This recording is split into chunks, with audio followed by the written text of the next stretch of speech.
A principios de enero de 2026, el hombre que controla la imprenta de Estados Unidos recibió una citación judicial, formalmente por la reparación de un edificio.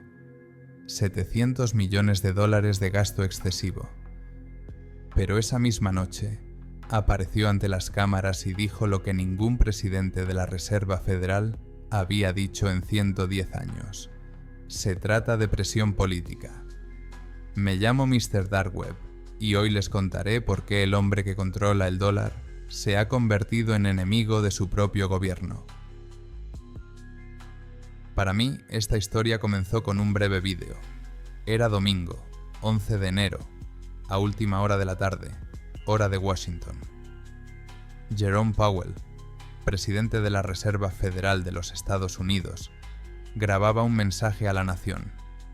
No era una rueda de prensa. No era una declaración oficial a través del servicio de prensa.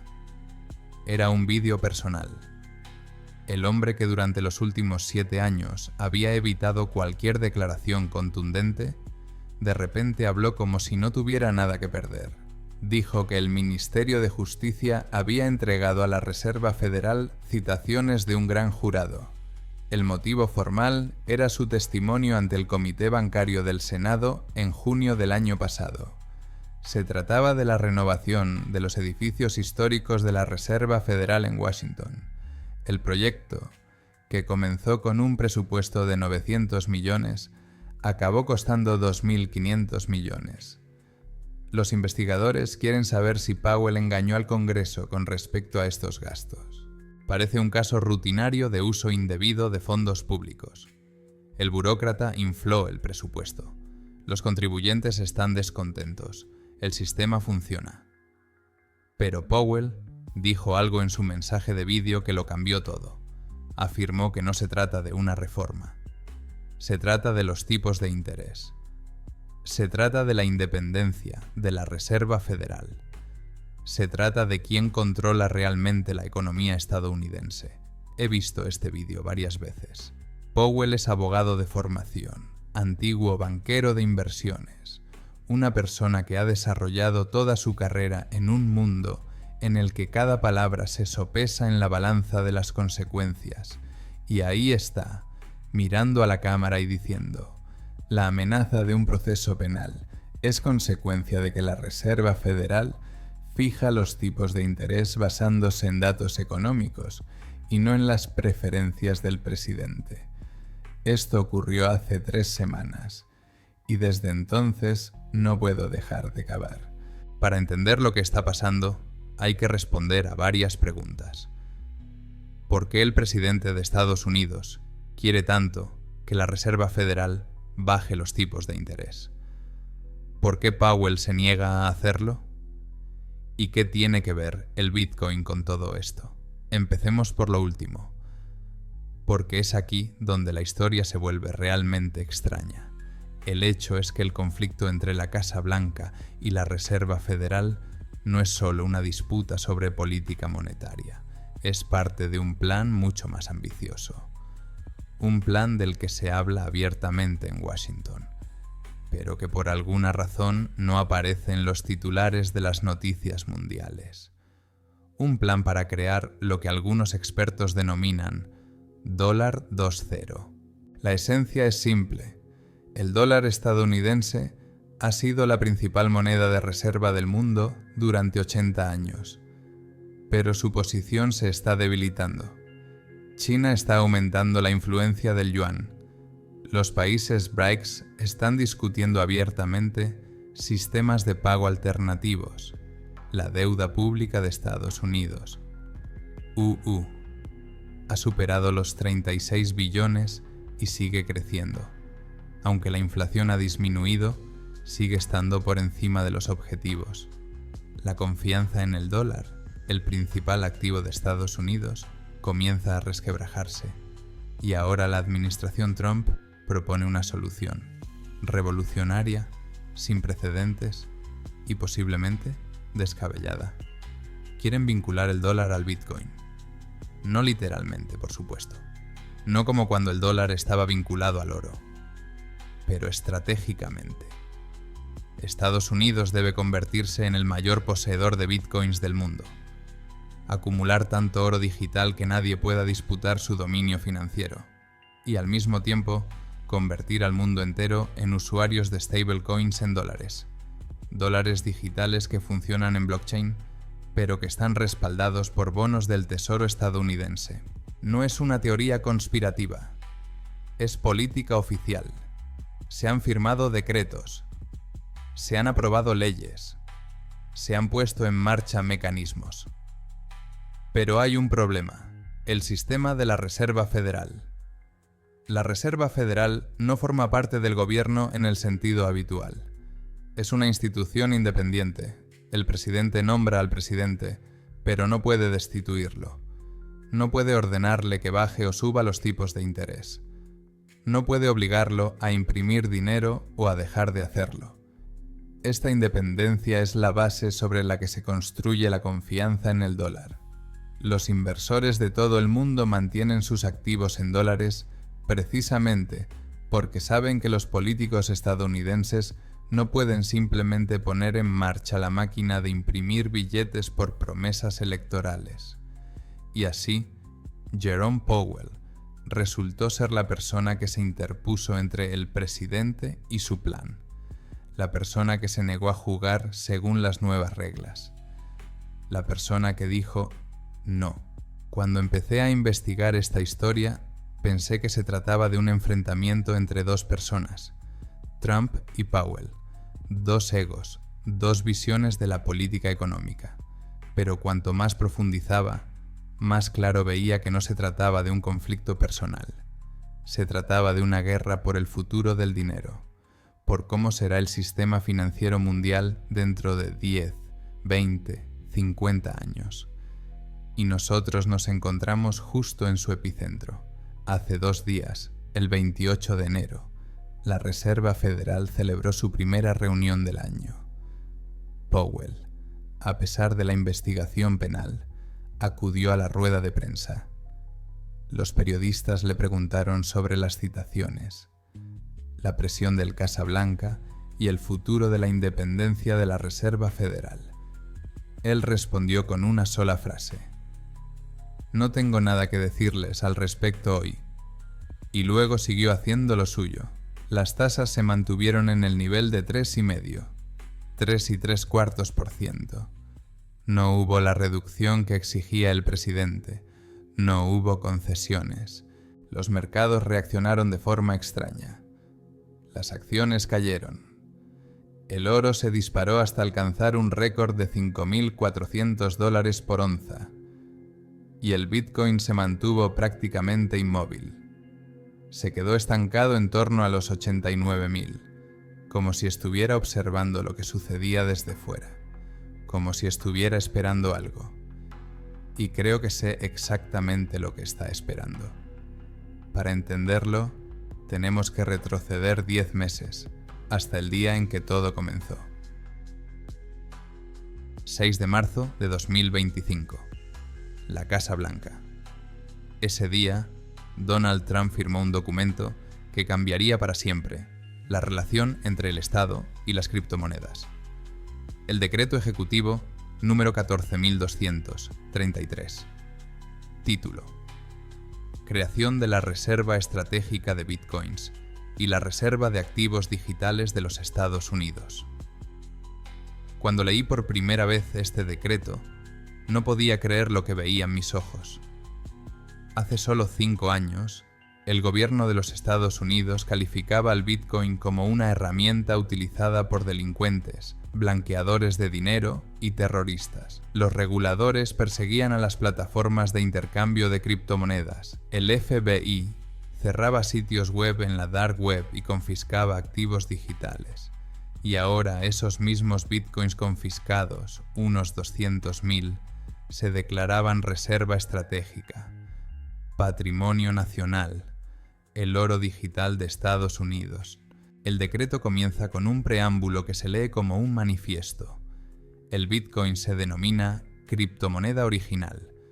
Se subraya que su oferta está limitada a 21 millones de monedas y que esta cifra nunca cambiará. se señala que, a lo largo de toda su historia, la red Bitcoin nunca ha sido pirateada, y se llega a la conclusión de que, debido a su rareza y seguridad, el Bitcoin se denomina a menudo oro digital.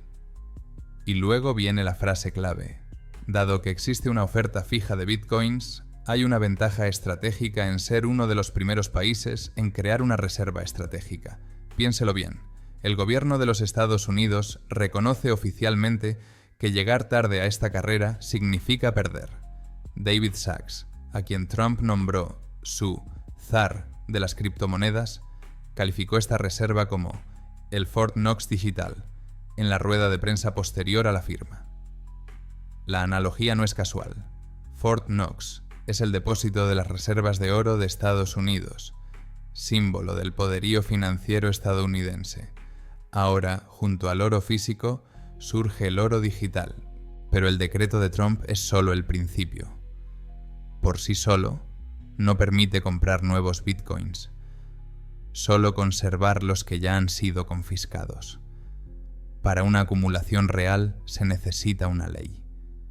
Y esta ley no se ha hecho esperar.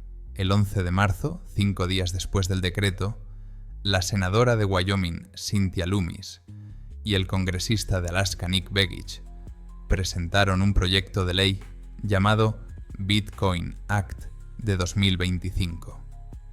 El nombre completo se traduce como Ley para promover la innovación, la tecnología y la competitividad a través de inversiones optimizadas en todo el país. Pero todo el mundo lo llama simplemente Ley Bitcoin, y esto es lo que prevé. El Ministerio de Finanzas de Estados Unidos debe comprar 1 millón de bitcoins, no los 200.000 que ya tiene. 1 millón. Eso es aproximadamente el 5% de todos los bitcoins que existirán jamás. A los precios actuales, unos 90.000 millones de dólares. La compra se prolongará durante 5 años, 200.000 bitcoins al año, de forma metódica, sistemática, como un programa estatal. Y lo más interesante, estos bitcoins no se pueden vender durante al menos 20 años. 20 años. Cuando leí este punto, pensé que en 20 años podrían cambiar 5 presidentes. Puede pasar cualquier cosa. Guerras, crisis, revoluciones. Pero el Bitcoin seguirá en los almacenes, intacto, acumulando valor. Surge la pregunta: ¿de dónde se obtienen los 90.000 millones de dólares para la compra? Los autores del proyecto de ley han propuesto una solución que califican de neutral desde el punto de vista presupuestario. La esencia de la misma consiste en revalorizar los certificados de oro del sistema de la Reserva Federal. Actualmente, estos se contabilizan a los precios de la década de 1970, es decir, unos $42 por onza. El precio de mercado del oro hoy en día es de más de $5.000. Si se revalorizan las reservas a su valor de mercado, se generaría un beneficio contable de cientos de miles de millones. Se propone utilizar ese beneficio. Suena bien sobre el papel, pero hay un matiz. Los certificados de oro son un activo de la Reserva Federal, y para revalorizarlos se necesita el consentimiento de la Reserva Federal. Y como recordamos, Jerome Powell está al frente de la Reserva Federal. El mismo Powell que ha declarado en repetidas ocasiones que la Reserva Federal no tiene autoridad legal para poseer bitcoins. El mismo Powell que se negó a participar en la cumbre sobre criptomonedas de la Casa Blanca. El mismo Powell que considera sagrada la independencia del Banco Central. Ve cómo convergen las líneas. Trump quiere crear una reserva de bitcoins. Para ello necesita dinero.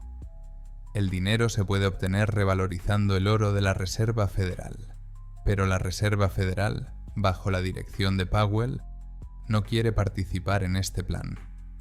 Al mismo tiempo, Powell se niega a bajar los tipos de interés, algo que Trump exige pública e insistentemente. 2 frentes, un enemigo y un caso penal muy conveniente sobre la reparación del edificio. No estoy diciendo que la investigación contra Powell sea un encargo. No tengo pruebas. Pero veo coincidencias, veo motivos, veo a quién le conviene. Y veo que lo que está en juego en este juego no es la carrera de un solo funcionario. Lo que está en juego son billones de dólares y el futuro del sistema financiero mundial. Han pasado casi 11 meses desde la firma del decreto el 6 de marzo. Durante este tiempo han ocurrido muchas cosas. El proyecto de ley del AMIS ha pasado por las comisiones, pero aún no ha sido aprobado. Varios estados, como Texas, Arizona y New Hampshire, han comenzado a crear sus propias reservas de bitcoins. Los fondos de pensiones de Michigan y Wisconsin han invertido en ETF de bitcoins. Incluso la Universidad de Harvard, según los rumores, está aumentando sus inversiones.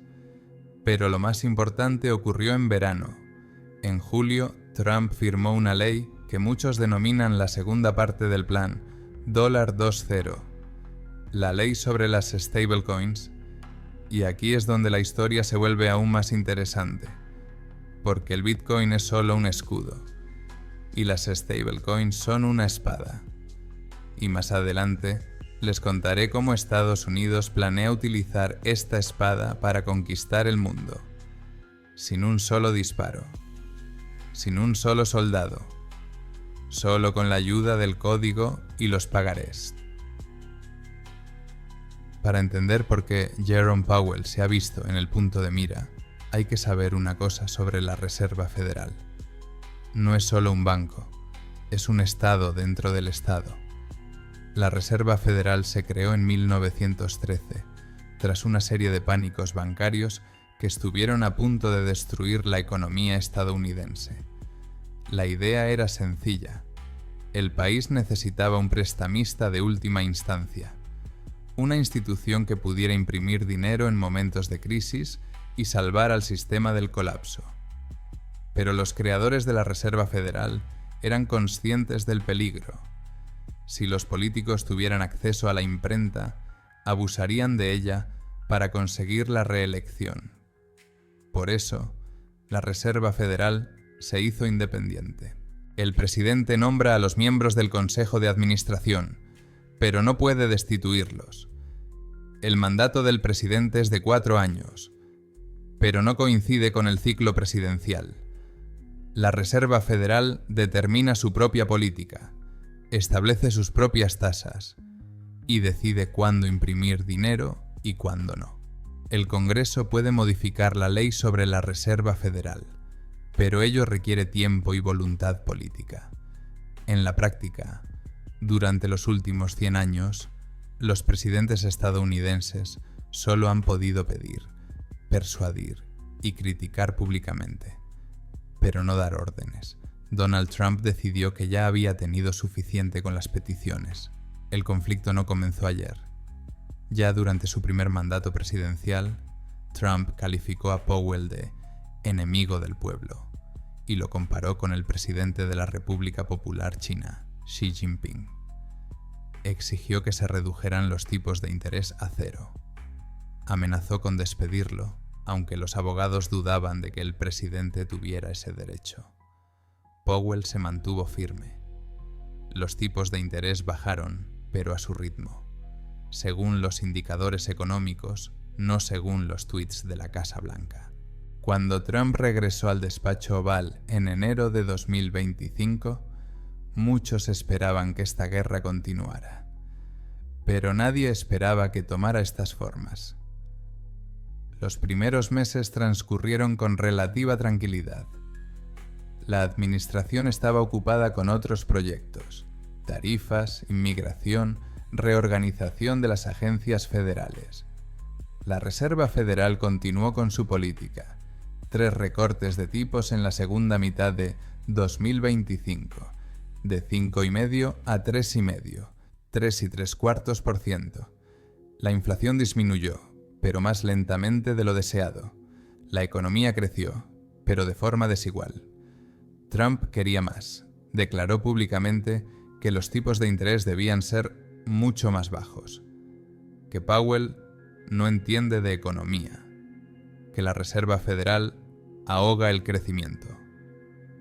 En las ruedas de prensa, el presidente afirmaba que tenía derecho a criticar a la Reserva Federal, amparándose en la primera enmienda, la libertad de expresión. Técnicamente tiene razón, pero la línea entre la crítica y la presión se estaba volviendo cada vez más delgada. El 24 de julio de 2025 ocurrió algo inusual. Trump y Powell aparecieron juntos en público. El presidente acudió a la sede de la Reserva Federal, el edificio Mariner Eccles, en Constitution Avenue, para inspeccionar el progreso de las obras de renovación, esas mismas obras que más tarde darían lugar a un proceso penal. Se conservan imágenes de esta reunión. Trump y Powell caminan por la obra con cascos, hablan.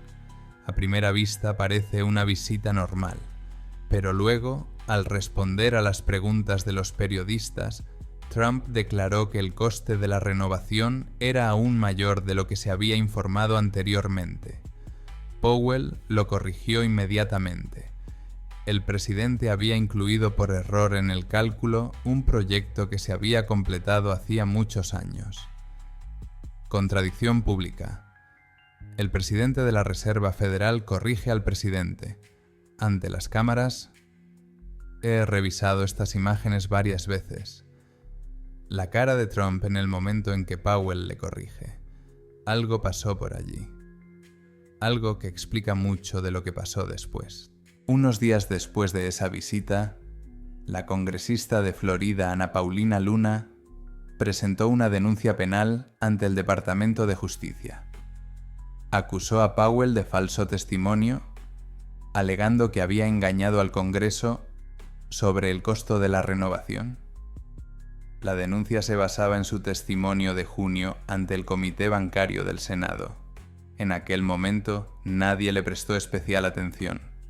Los congresistas envían regularmente propuestas similares, la mayoría de las cuales no llegan a ninguna parte.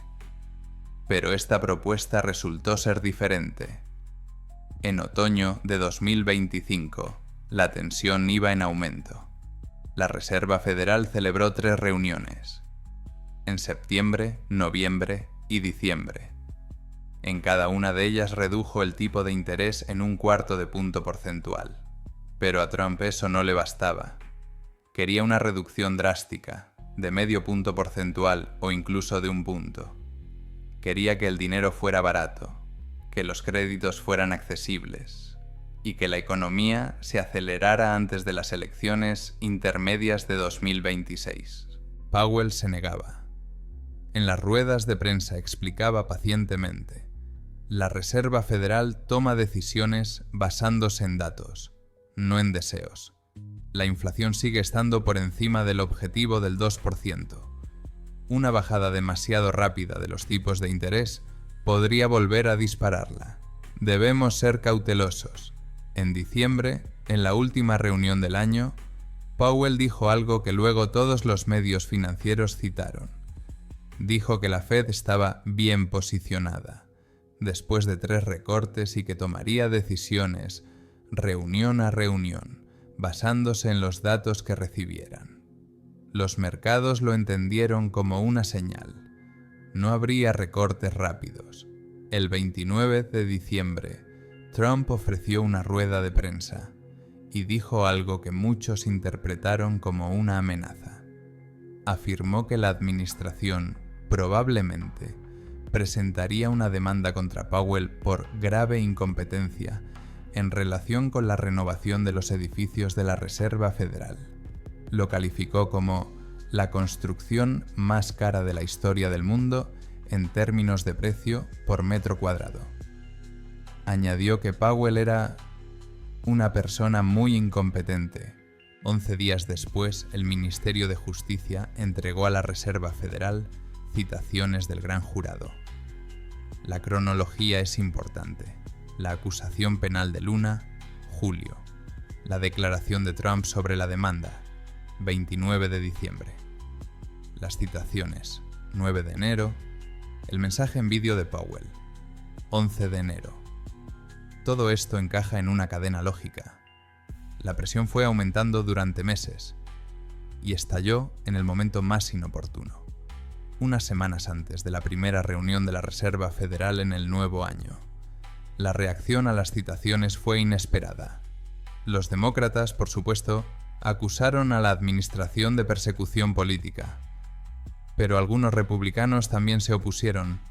El senador de Dakota del Norte, Kevin Cramer, dijo: "Creo que Powell es un mal presidente de la Reserva Federal, pero no creo que sea un delincuente". El senador de Carolina del Norte, Thom Tillis, fue más allá.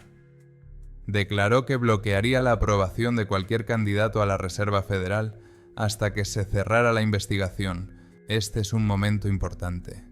El mandato de Powell como presidente expira en mayo. Trump ya está preparando su sustituto. Según los rumores, será el exdirector de la Reserva Federal Kevin Warsh, o el jefe del Consejo Económico Nacional Kevin Hassett.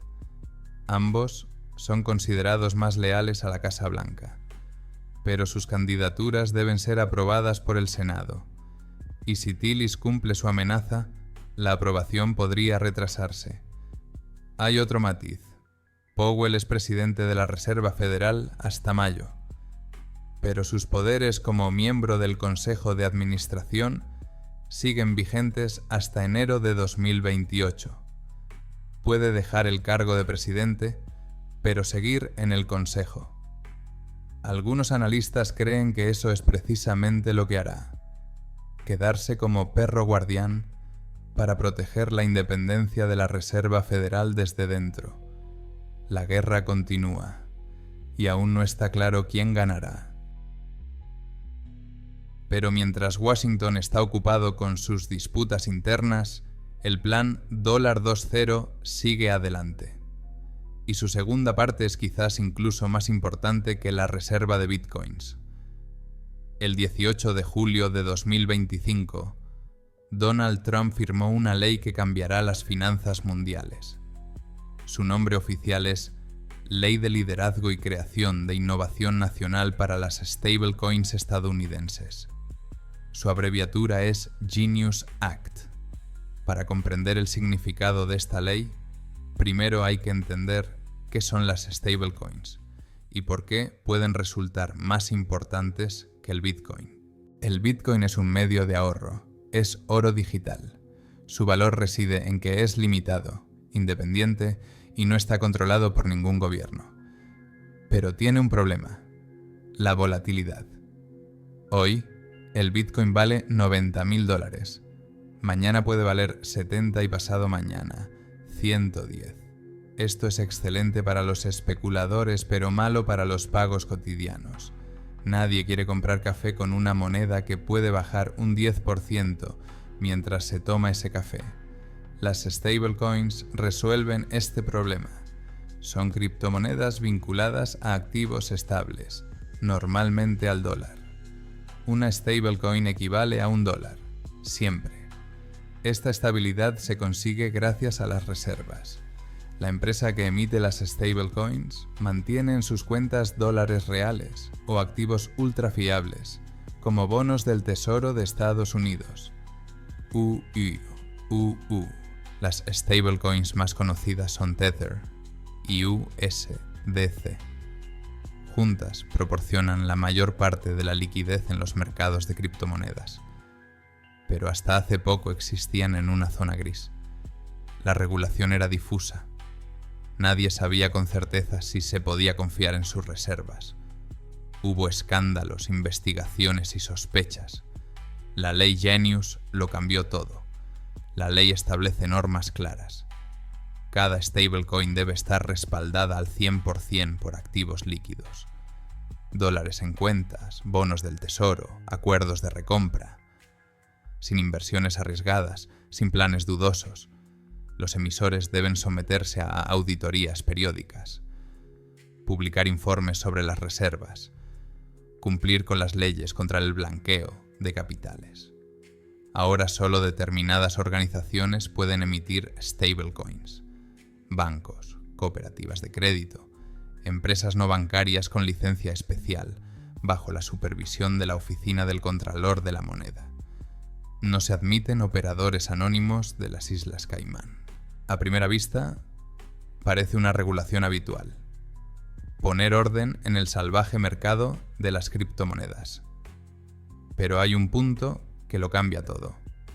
Las reservas de stablecoins deben mantenerse en bonos del Tesoro de Estados Unidos. Piénsalo bien. Cada vez que alguien en algún lugar del mundo compra una stablecoin en dólares, el emisor debe comprar bonos del Tesoro estadounidense por el mismo importe. Cuanta más gente utilice stablecoins, mayor será la demanda de deuda pública estadounidense. Ahora veamos la escala. Según datos de finales de 2025, la capitalización total de las stablecoins supera los 200.000 millones de dólares. Los analistas prevén un crecimiento hasta el billón en los próximos años. Algunos hablan de varios billones para 2030. Billones de dólares en demanda de bonos del Tesoro estadounidense, automáticamente, sin negociaciones, sin amenazas, sin guerras. Esto es lo que significa 2 ceros. La hegemonía tradicional del dólar funcionaba a través del sistema bancario. Los bancos centrales de todo el mundo mantenían reservas en dólares. El comercio internacional se realizaba en dólares. El petróleo se vendía en dólares. Pero este sistema requería un esfuerzo constante. Diplomacia, presencia militar, amenazas de sanciones. Y fallaba. Los países buscaban cada vez más alternativas. El nuevo sistema funciona de otra manera. No obliga, seduce. Las stablecoins son cómodas, transferencias rápidas, comisiones bajas, funcionan las 24 horas del día, no se necesita una cuenta bancaria. Para un residente de Nigeria o Filipinas, una stablecoin en dólares es un acceso a una moneda estable que antes era imposible. Para las empresas, es una forma de realizar pagos internacionales sin intermediarios ni retrasos. Y cada uno de estos usuarios, sin saberlo, está apoyando la deuda pública estadounidense. El FMI ya está dando la voz de alarma. En varios informes, el fondo advierte sobre la dolarización digital de los países en desarrollo. Cuando las monedas locales son desplazadas por las stablecoins, los países pierden el control sobre su propia política monetaria. No pueden combatir la inflación, no pueden estimular la economía, se convierten en rehenes de las decisiones tomadas en Washington. Pero para Estados Unidos eso no es un problema, es un objetivo. Hay otro aspecto del que se habla poco. La ley Genius prohíbe la creación de un dólar digital estatal, el llamado CBDC. Muchos países están desarrollando sus propios CBDC. China ya está probando el yuan digital y Europa está trabajando en el euro digital. Estas monedas permiten a los bancos centrales rastrear cada transacción, control total, transparencia total. Algunos lo llaman comodidad, otros lo llaman vigilancia. La administración Trump ha elegido otro camino. No habrá dólar digital estatal. En su lugar, habrá stablecoins privadas bajo supervisión estatal. Esto permite mantener la apariencia de descentralización y libertad, al tiempo que se integra el dólar en la economía digital global. Bitcoin es un escudo, las stablecoins son una espada. Juntas forman una estrategia que puede asegurar el dominio del dólar durante décadas. Pero esta estrategia tiene un punto débil, un único punto en el que todo puede fallar. Sistema de la Reserva Federal. La Reserva Federal controla la liquidez del dólar. La Reserva Federal establece los tipos de interés que determinan el rendimiento de los bonos del Tesoro. La Reserva Federal puede poner en marcha o detener la imprenta de billetes. Si el presidente de la Reserva Federal no está de acuerdo con el plan del presidente, este se ve amenazado Y aquí volvemos de nuevo a Jerome Powell, a la persona que dice no, a la persona contra la que se ha iniciado una causa penal. ¿Coincidencia? Quizás. Pero llevo demasiado tiempo investigando como para creer en coincidencias de tal magnitud. A continuación, analizaremos esta historia desde otra perspectiva. Desde Pekín, desde Riad, desde Moscú, porque Estados Unidos no es el único participante en esta carrera, y algunos países ya han comenzado a contraatacar. Mientras Estados Unidos construye su reserva de bitcoins, el resto del mundo no se queda quieto. Y para comprender la magnitud de lo que está sucediendo, hay que mirar el mapa. Empecemos por lo obvio. ¿Quién posee hoy en día la mayor cantidad de bitcoins a nivel estatal? La respuesta te sorprenderá. No es Estados Unidos. Al menos no oficialmente. Según diversas estimaciones, el mayor poseedor estatal de bitcoins es China. Una paradoja, teniendo en cuenta que Pekín prohibió el comercio de criptomonedas ya en 2021, pero la prohibición se refería a los ciudadanos, no al Estado. Las fuerzas del orden chinas confiscaron enormes cantidades de criptomonedas en su lucha contra el fraude y el blanqueo de capitales. Según algunas fuentes, estas reservas superan los 190.000 bitcoins. Oficialmente, China no reconoce estos activos como reserva estratégica. Oficialmente, para Pekín, el bitcoin es un instrumento especulativo, una amenaza para la estabilidad financiera.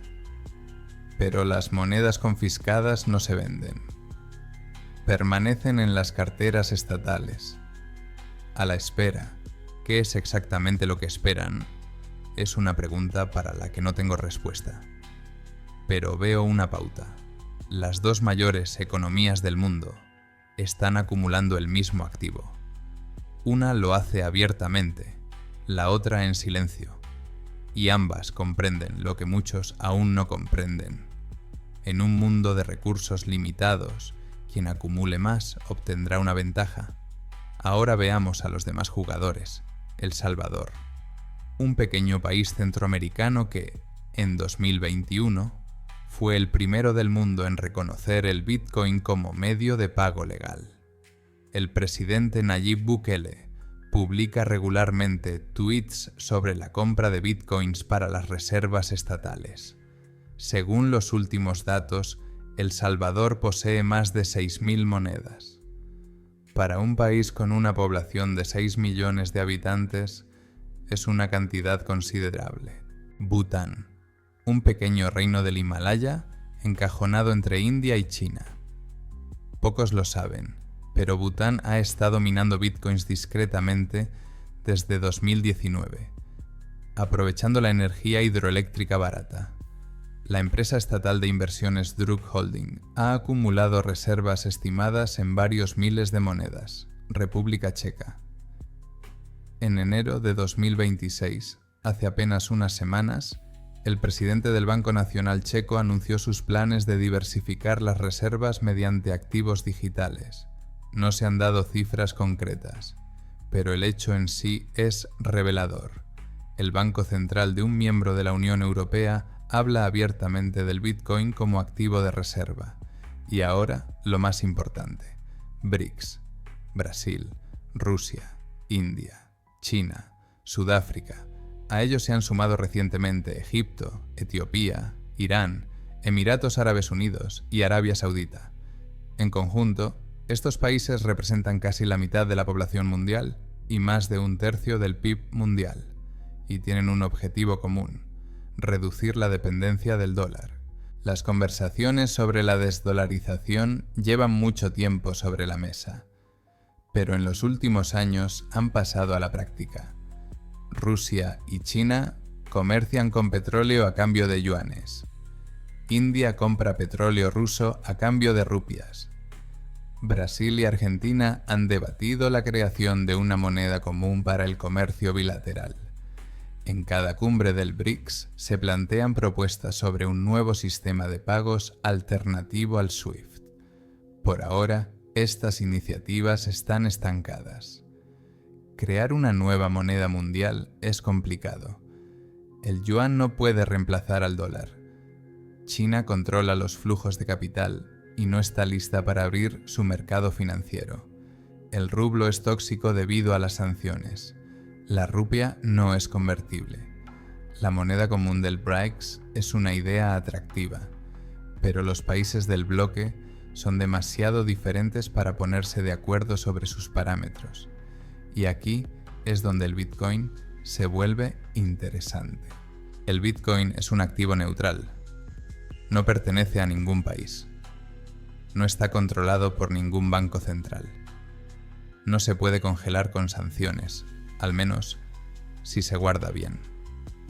Para los países que quieren dejar de depender del dólar, pero no se fían unos de otros, el Bitcoin puede ser un punto de compromiso. No estoy diciendo que el BRICS planee pasarse al Bitcoin. Eso sería demasiado atrevido incluso para mis investigaciones. Pero veo señales de interés. Rusia legalizó la minería de criptomonedas en 2024. Los Emiratos Árabes Unidos convirtieron Dubái en un centro de criptomonedas. Según los rumores, Arabia Saudita está estudiando la posibilidad de aceptar pagos por petróleo en bitcoins, aunque oficialmente lo niega. El mundo está entrando en una era de competencia monetaria como no se había visto desde los tiempos de Bretton Woods, y el Bitcoin es uno de los principales candidatos a convertirse en el nuevo activo de reserva. No es el único, pero sí uno de los principales. Estados Unidos lo entiende. Por eso actúa de forma tan agresiva. La reserva estratégica. La ley sobre la compra de 1 millón de monedas. La ley Genius. La presión sobre la Reserva Federal. Todo ello forma parte de una misma estrategia. Una estrategia cuyo objetivo es impedir que nadie más ocupe el lugar que Estados Unidos considera suyo por derecho. En este contexto, el conflicto con Powell adquiere un nuevo significado. No se trata solo de una disputa sobre los tipos de interés. No es solo una lucha de egos entre el presidente y el director del Banco Central. Es parte de una carrera global, una carrera en la que un retraso de un mes o un año puede costar una ventaja estratégica. Trump tiene prisa. Sabe que su segundo mandato es limitado. Sabe que el próximo presidente puede tener otras prioridades. Sabe que la ventana de oportunidades no estará abierta para siempre. Necesita resultados ahora mismo. Y Powell se interpone en el camino, con su independencia, con sus datos, con su tomamos decisiones de reunión en reunión. Desde el punto de vista de la Casa Blanca, se trata de sabotaje. Desde el punto de vista de la Reserva Federal, es el cumplimiento de su mandato. Desde el punto de vista de la historia, es el choque entre dos visiones del futuro. Y estamos viendo este choque en directo. Volvamos al punto de partida. Hace un mes, Jerome Powell grabó un mensaje en vídeo en el que acusaba a la administración de ejercer presión política. Hace 2 días, presidió una reunión de la Reserva Federal y se negó a bajar los tipos de interés. Dentro de 4 meses, expirará su mandato como presidente. ¿Qué pasará después? No soy profeta. No puedo saber cómo terminará esta historia. Pero puedo esbozar algunos escenarios. No como predicciones, sino como posibilidades. Encrucijadas en el camino por el que todos vamos. Primer escenario. Powell se mantiene firme. La investigación se prolonga o se cierra sin presentar cargos. Powell termina su mandato como presidente en mayo y luego permanece en la Junta Directiva de la Reserva Federal hasta el año 2028. El nuevo presidente, ya sea Warsh, Hassett u otra persona, se enfrenta a la resistencia interna. La independencia de la Reserva Federal se mantiene, aunque algo mermada. En este escenario, el plan $2.0 se implementa más lentamente. Se crea una reserva de bitcoins, pero sin compras agresivas. Las stablecoins se desarrollan por inercia de la ley, pero sin el apoyo activo de la política monetaria. Estados Unidos mantiene su liderazgo, pero no su dominio. Segundo escenario. Powell se va. La presión se vuelve insoportable. Un caso penal, aunque sea sin perspectivas, destruye la reputación. O la salud no aguanta, o simplemente decide que la lucha no vale la pena. Powell dimite antes de que termine su mandato. En este escenario, Trump obtiene carta blanca. El nuevo presidente reduce los tipos de interés. El dinero se abarata. La economía se acelera, al menos sobre el papel. La reserva de bitcoins recibe financiación. El plan se lleva a cabo en su totalidad. Pero hay un precio. Los mercados ven que la independencia de la Reserva Federal es una ficción, que el Banco Central está sometido a presiones políticas. La confianza en el dólar, que se ha construido durante décadas, se está resquebrajando, no de forma inmediata, no de forma catastrófica, pero sí de forma irreversible. Tercer escenario, escalada. El enfrentamiento se agudiza. Intentan llevar a Powell ante los tribunales. Él se niega a dimitir. El Congreso se divide. Los tribunales intervienen. Crisis constitucional. Este es el escenario menos probable. Pero la historia nos enseña que los acontecimientos improbables ocurren con más frecuencia de lo que pensamos, especialmente cuando hay mucho en juego y los ánimos están caldeados. Hay otro escenario, uno del que se habla poco. Bitcoin decide el resultado por sí mismo. Imagina que en los próximos meses el Bitcoin sube un montón, no un 10 o 20%, sino el doble, el triple, hasta $200,000, hasta 300. Esto ya ha ocurrido antes. El Bitcoin es capaz de experimentar un crecimiento explosivo cuando coinciden varios factores. El halving, la demanda institucional, la inestabilidad macroeconómica y la huida hacia puertos seguros. Si esto ocurre, el debate cambiará. Los detractores de la reserva de bitcoins se encontrarán en la misma situación que quienes aconsejaron no comprar acciones de Apple en 2003. Políticamente, esto sería una catástrofe. Por lo tanto, la resistencia se debilitará. No porque los opositores cambien de opinión, sino porque cambiarán sus cálculos. El Bitcoin no está sujeto a los gobiernos. Esa es su principal característica. Y en este enfrentamiento puede resultar un factor decisivo. Pero también existe el escenario contrario. El Bitcoin cae drásticamente, hasta 50.000, hasta 30. La burbuja estalla, como ya ocurrió en 2018 y en 2022. Entonces, el plan $2.0 se convierte en un suicidio político. Los críticos dirán, ya lo advertimos. Los contribuyentes exigirán respuestas. El Congreso se negará a financiar la compra de un activo devaluado. Todo se ralentizará o se desmoronará. ¿Qué escenario se va a dar? No lo sé. Nadie lo sabe. Pero hay algo que sí sé. Lo que está pasando ahora no es casualidad, no es caos, no es improvisación. Es una estrategia bien pensada, con objetivos claros y riesgos calculados. Alguien en Washington ha decidido que el futuro del dinero es digital, que el dólar debe evolucionar o morir, que Estados Unidos debe liderar esta evolución o ceder el liderazgo a otros. Y para lograr este objetivo, están dispuestos a hacer muchas cosas. Entrar en conflicto con su propio Banco Central. Perseguir penalmente a los que no están de acuerdo. Reescribir las reglas que han funcionado durante 100 años. No digo que sea bueno. No digo que sea malo.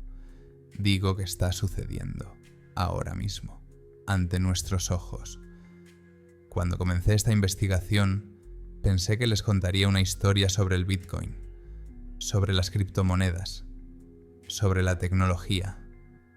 pero cuanto más profundizaba, más claro veía que se trataba de una historia sobre el poder, sobre quién lo tiene y quién lo quiere, sobre hasta dónde están dispuestas a llegar las personas para obtenerlo o conservarlo.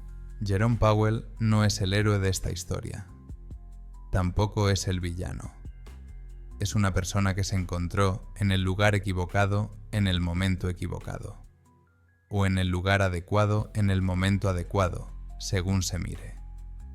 Defiende el principio al que ha servido durante toda su carrera: la independencia del Banco Central, la separación entre la política monetaria y las ambiciones políticas. Donald Trump tampoco es un héroe ni un villano. Es una persona que ve el mundo de otra manera. Para él, la independencia de la Reserva Federal es un obstáculo, un vestigio del pasado, algo que impide que Estados Unidos avance. ¿Quién de ellos tiene razón? La historia lo juzgará, pero la historia la escriben los vencedores. Mi nombre es Mr. Dark Web. Les he contado lo que sé, lo que te he encontrado en fuentes abiertas, en documentos, en declaraciones de funcionarios oficiales. He unido los puntos. He mostrado una imagen que no se muestra en los noticiarios de la noche. Ahora sabes lo que pocos saben. La cuestión es qué vas a hacer con ese conocimiento.